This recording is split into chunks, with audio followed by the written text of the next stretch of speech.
Your Majesty, Excellencies, distinguished delegates, ladies and gentlemen, friends from across our ASEAN community, good morning. It is my great pleasure to welcome you all to the 48th ASEAN Summit and related meetings here in the Philippines, Queen City of the South, Cebu. At the outset, allow me to convey my sincere appreciation for your presence at this important gathering. I recognize that each delegation has traveled here despite demanding schedules and pressing responsibilities at home. That you have chosen to be here reflects not only the urgency and significance of the occasion, but also our shared commitment to the enduring values that continue to bind our region together: dialogue, cooperation, and mutual respect. Ladies and gentlemen, it is especially meaningful that we gather in this historic place. As a pre-colonial trading hub, the historic province of Cebu has served as a gateway to our beautiful country. Long before our modern borders existed, Cebu already stood as a crossroads of trade, ideas, and peoples. Half a century ago, Cebu witnessed the birth of Philippine international connectivity, the introduction of a lasting spiritual and cultural heritage, and the beginnings of a major regional hub. 20 years ago, within these very grounds, leaders of our region signed the Cebu Declaration on the blueprint of the ASEAN Charter, which marked significant progress in transforming ASEAN's cooperation framework into a stronger, more coherent institutional architecture, laying the essential groundwork for the eventual signing of the ASEAN Charter in 2007. It is therefore a fitting place for our summit, providing us with a valuable opportunity to advance regional cooperation, economic resilience, and sustainability under the Philippine chairship, anchored on the theme, Navigating Our Future Together. Ladies and gentlemen, we once more find ourselves here in Cebu at a defining moment in our shared journey.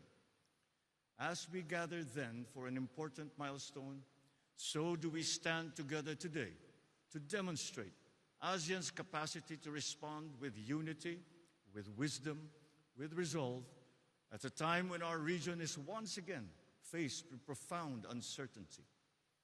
For we meet at a time of considerable challenge.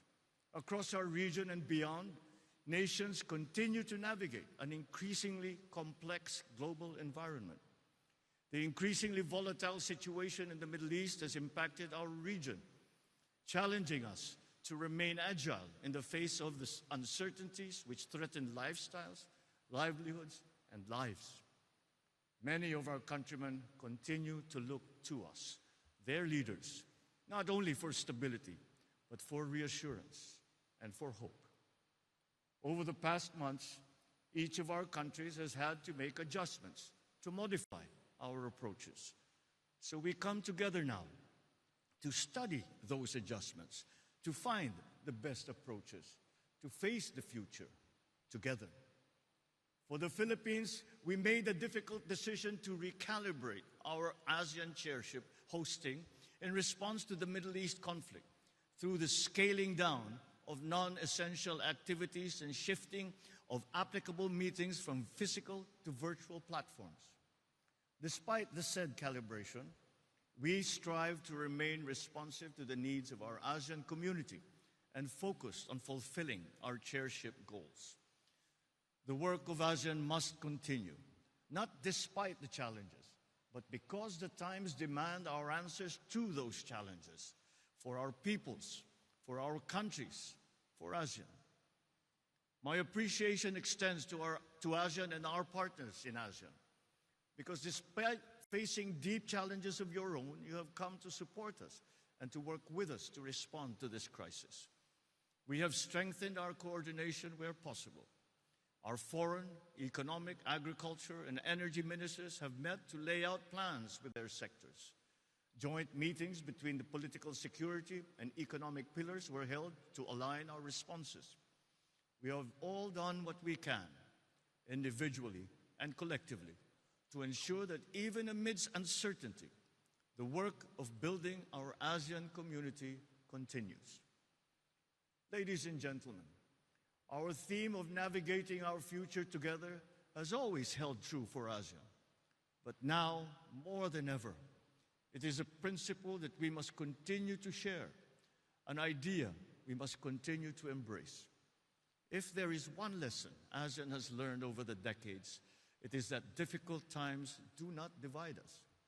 For ASEAN, challenges present us with opportunities that have further strengthened our resolve to work more closely, to listen more carefully, and to act more purposefully.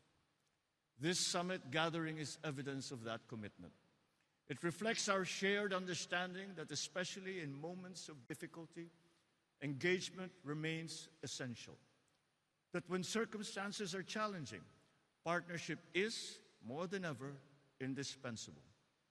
And that even when the future appears uncertain, hope remains the responsibility of leadership. It is in that spirit that I warmly welcome all of you, reminded of the significance of our gathering. For ASEAN has always drawn its strength not from uniformity, but from unity. So as we begin our work today, let our discussions be guided by wisdom, openness, and our enduring commitment to one another. Aligned with the Philippines' 3 Ps, peace and security anchors, prosperity corridors, and people empowerment, our discussions today will chart our course as we navigate our future together. Once again, I thank you for your presence and welcome you to the 48th ASEAN Summit. Mabuhay at maraming salamat.